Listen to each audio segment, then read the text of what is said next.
Fala galera, beleza? Dando continuidade a essa série, esse vídeo aqui tem como objetivo apresentar os principais componentes das lunetas e falar um pouquinho sobre as características construtivas deles, tá? Ao longo da série, nós vamos aprofundar aí em cada um deles, tá? Para que o atirador tenha uma escolha mais assertiva no equipamento ideal para o uso dele, né? Lembrando, pessoal, que assim, não existe uma luneta ideal para tudo, tá? Então, o que vai nortear a nossa escolha aqui é basicamente a finalidade de uso que a gente vai dar para esse equipamento e também o nosso orçamento, ok? Então, por exemplo, uma luneta de bench rest aí, que seria uma prova que o atirador atira sentado com a carabina apoiada, geralmente com uma distância fixa aí, por exemplo, 25 metros ou 50 metros, tá? Com um calibre 22 ou uma PCP, enfim. A configuração dessa luneta, ela pode ser bem diferente de uma luneta, por exemplo, utilizada para caça de javali. Que aí seria uma luneta que o cara vai colocar na arma, provavelmente vai andar quilômetros com a arma no ombro e tal, e vai utilizar um calibre, por exemplo, um 308 Winchester, tá? Então, cada luneta ela é projetada para aguentar um determinado calibre, um determinado tipo de uso e tal. E assim, muita gente se engana, tá? Porque o pessoal acha que para carabinas de pressão, por exemplo, as lunetas podem ser mais baratas. E na verdade, a carabina de pressão, principalmente a de mola ou de gás RAM, ela tem um impacto às vezes mais violento dentro dos componentes da luneta do que uma arma de fogo, tá? Então muitas vezes a luneta da carabina de pressão ela tem que ser mais robusta e com tolerâncias menores do que com uma arma de fogo, entendeu? Então, assim, o pessoal aqui no Brasil tem o costume de assim, pô, gostei da arma, tal, é essa arma que eu quero, pesquisei bastante, vou lá e compro ela. E aí chega na hora da luneta, a pessoa quer economizar. E não existe almoço grátis. Então,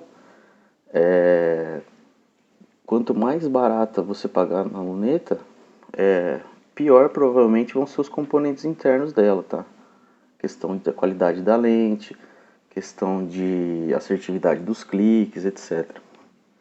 Então tenham isso em mente, tá galera? Lá fora é muito comum o cara pagar, por exemplo, $600 num rifle de caça aí, e ele gastar mais $600 na luneta, tá? Aqui o pessoal quer, por exemplo, pagar R$ 2.500 numa carabina de pressão, e aí vai lá e compra uma luneta de R$ 300. Tá errado? Não. Ele vai conseguir utilizar e tal. Mas provavelmente ela vai ficar aquém da qualidade da sua arma, tá? Então, ela que vai limitar o seu desenvolvimento na prática do tiro. Beleza? Então aí vai cada um sabe onde o calo aperta e tal, mas tenham isso em mente, tá? Agora a gente vai falar um pouquinho sobre as principais componentes da luneta e mais ou menos para que eles servem. Então vamos lá. As lunetas podem ou não vir com esses covers aqui. Nesse caso aqui é um flip cover, né? Ele abre. Isso aqui tem a função basicamente de proteger as lentes, tá? Que são a parte mais sensível da carabina, para evitar que caia poeira, que risque, etc. As lentes são o componente mais caro da luneta, tá? Então é bom a gente ter bastante cuidado com elas, porque elas são bem sensíveis, assim como equipamentos fotográficos, etc. Beleza? Então os covers ou flip covers são essas tampinhas aqui. Agora a gente vai falar um pouquinho sobre a objetiva. A objetiva é essa lente que fica aqui na frente da carabina. Ela capta a iluminação vinda do meio, tá? E então ela normalmente é medida em milímetros, tá? Então geralmente varia de 20 milímetros, 24, 28, uma polegada, né, que é 25,4 mais ou menos, 30 milímetros, enfim, e aí vai, até 60 milímetros normalmente é o que se encontra, tá? Existem exceções à regra aí, mas normalmente é isso, certo? Essa característica, inclusive, ela dá nome ao modelo da carabina normalmente, que é o que a gente vai ver no próximo vídeo, tá? Então temos a objetiva aqui, depois a gente tem esse afunilamento aqui, que a gente chama de sino. Esse afunilamento, quando a iluminação passa aqui pela objetiva, ela converge para um ponto aqui, tá? E esse sino ele acompanha essa convergência aqui até o diâmetro do tubo da luneta, certo?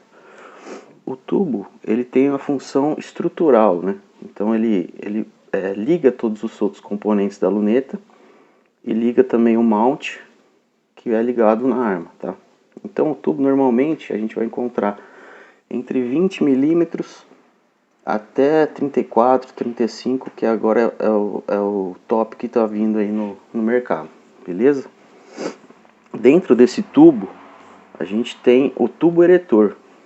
Esse tubo eretor é um outro tubinho também aqui dentro, que é aí onde fica um retículo da luneta, ficam algumas lentes.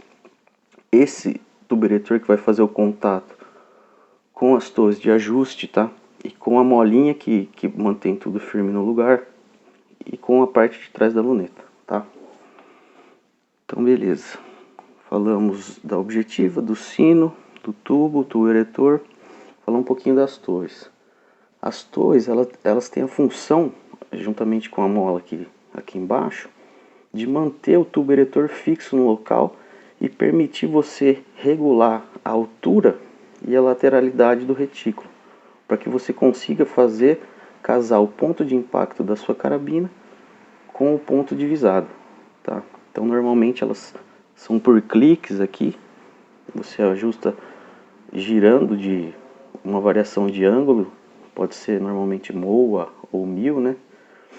E você faz casar o ponto de impacto com o ponto de visado, tá?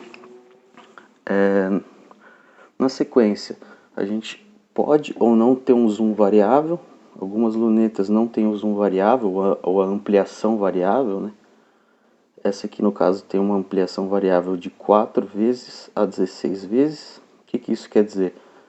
Que eu posso ajustar a imagem 4 vezes maior do que eu vejo a olho nu, até 16 vezes maior do que eu vejo a olho nu, certo? Temos aqui a lente ocular, que é a lente de saída da luz, né? Que vai para o olho, certo? Podemos ou não ter também o ajuste de ocular, né? Que a gente sabe que o olho de todos não é igual, então cada um tem um olho diferente, e isso aqui faz com que você consiga ajustar o foco do retículo. Então você consegue, se meu olho é um pouco diferente de outra pessoa, eu consigo ajustar para ver bem nítido o retículo da luneta, tá? Os mounts, que são essas torres aqui, que fazem o contato, né, entre a luneta e a carabina. Aqui no caso é um mount duplo reforçado. Tudo isso a gente vai abordar mais profundamente ao longo dos vídeos, tá? Isso aqui é só para ligar o nome à pessoa aí, esse vídeo aqui. Temos dentro do tubo eretor o retículo, tá? Que o retículo seria a marcação ali, onde você vê onde está a cruz da luneta, sabe? Um negócio assim. Onde você vê onde está o centro, né, da visada. Você pode ter marcações como se fosse uma régua para saber te orientar, compensar tiros, etc. Podemos ou não ter também o ajuste de foco, né, o ajuste de paralaxe. Geralmente, quando existe esse tipo de ajuste, ele é apresentado ou como uma torre lateral aqui na luneta, que é esse caso, que eles chamam de side focus, né, ou foco lateral, ou se não, um anel aqui na frente da luneta, que eles chamam de adjustable objective, né, seria objetiva ajustável. O paralaxe, ele permite uma melhor precisão no tiro, né, visto que quando a gente se posiciona atrás da carabina, muitas vezes a nossa cabeça está um pouquinho mais para frente, para trás, para um lado, para o outro, e isso, se não tiver casado a imagem que a gente está vendo com o retículo da luneta, pode ocorrer de dar um pequeno erro, tá? Eu tenho até um vídeo falando sobre paralaxe, vou deixar o card aí. E esse ajuste ajuda nisso, tá? Uma coisa que eu já chamo atenção é que muitas lunetas que não tem esse ajuste de paralaxe, elas já vêm de fábrica com um paralaxe pré-ajustado. Muitas vezes um paralaxe para 50 metros fixo, para 100 metros fixo. E às vezes o atirador vai atirar menos do que isso, tá? Vai atirar 15 metros, 20 metros, 25 metros. E aí que o erro aparece maior. Então, fiquem ligados em relação a isso, tá? Uma coisa que eu já esquecendo de comentar também, pessoal, é que a luneta pode ou não vir com o retículo iluminado, tá? A opção de você iluminar o retículo é muito útil, por exemplo, quando você vai atirar na penumbra ou o alvo que você está escuro, né? Então confunde um pouco a sua visão em relação ao retículo que é preto normalmente. Então, algumas lunetas vêm com essa possibilidade de você ligar a iluminação do retículo, tá? Essa iluminação pode ser feita por tritium, por fibra ótica ou por bateria, tá? Agora vamos falar um pouquinho das características construtivas. Normalmente o corpo da luneta ele pode ser produzido em polímero, alumínio, aço, fibra de carbono, titânio, tá? Eu particularmente prefiro evitar lunetas construídas em polímero, tá? Nunca tive uma, então pode ser que eu esteja falando bobagem aqui, mas por mais ou menos o mesmo preço a gente consegue encontrar lunetas produzidas em alumínio, então eu não vejo muita vantagem em comprar uma luneta de polímero. São mais leves, são, mas não sei se vale a pena, tá? Os acabamentos, né, da luneta. Geralmente a gente vai encontrar em preto fosco, que é uma cor que não chama atenção, que não dá reflexo e tal. Mas existem N tipos de acabamento aí. A gente pode ver camuflado, pode ver prateado, né? Às vezes a pessoa tem uma puma lá, toda cromada e tal, e quer colocar uma luneta que combine. Pode ser aquelas cores tan, forest e tal, né? Enfim, tem inúmeros tipos de acabamento aí. As lentes, tá? As lentes, como eu falei, são a parte mais cara da luneta, tá?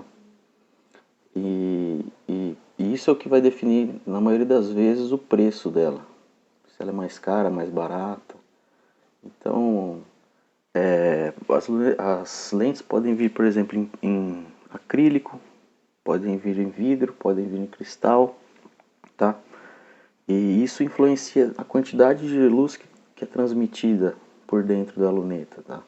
Quanto mais cristalina for essa lente, melhor vai ser para o atirador.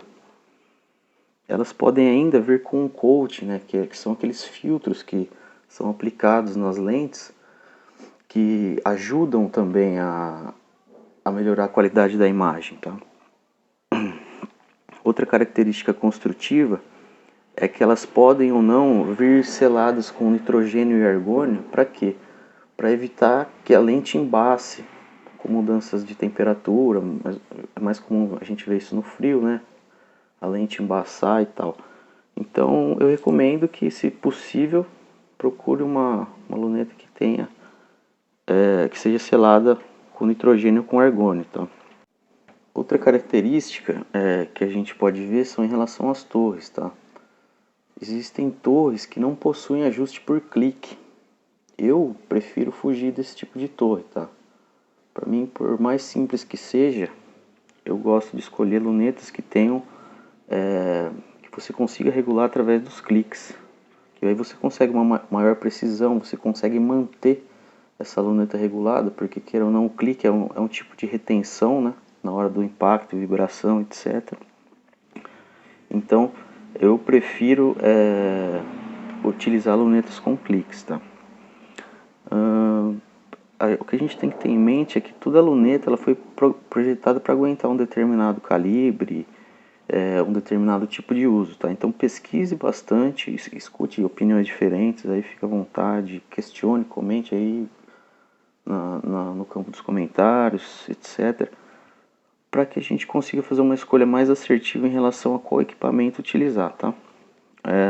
O próximo vídeo eu vou falar um pouquinho sobre o que são os números e siglas na hora que a gente pesquisa aí no Google luneta, né? Então a gente vai ver 4 por 32, 3 a 12 por 40, FFP, SFP, AOL, AOE, HD, enfim, tem uma série de siglas aí que muitas vezes a gente não sabe o que significa e a gente tendo esse contato fica mais fácil na hora da decisão. Então, espero que eu tenha ajudado alguma coisa. Por favor, fiquem à vontade para comentar, criticar e até o próximo vídeo aí. Um abraço.